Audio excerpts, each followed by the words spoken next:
नमस्कार, मैं हूं रविंद्र जैन और आप देख रहे हैं मुंबई मास टाइम्स। आइए देखते हैं आज की मुख्य खबर। महाराष्ट्रातील तमाम भगिनी आणि बंधूंना, सर्व महाराष्ट्रीय वासियांना आणि जगभरातील मराठी माणसाला मी महाराष्ट्र दिनाच्या खूप खूप शुभेच्छा देतो।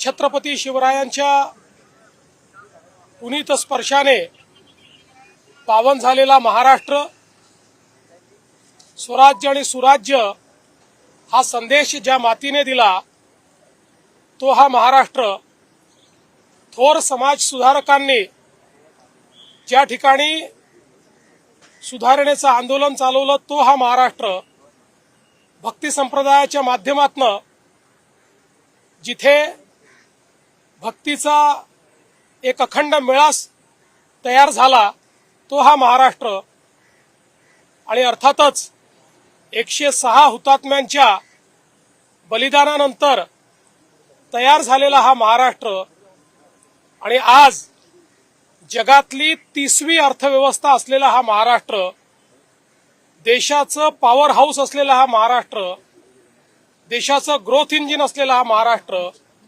अशा पद्धतीनं सातत्याने देशाला दिशा देतो आहे। आणि आपण महाराष्ट्र गीतात म्हणतो, दिल्लीचेही तख्त राखितो महाराष्ट्र माझा, हे गेले अनेक वर्ष, शेकडो वर्ष महाराष्ट्रानं दाखवून दिलेलं आहे।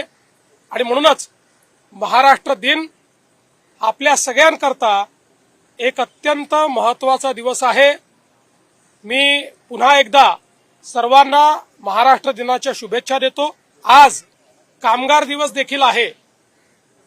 लोकशाहीर अण्णाभाऊ साठेंनी सांगितलं होतं, पृथ्वी शेषनागाच्या डोक्यावर नाही तर कामगाराच्या तळहातावर असते।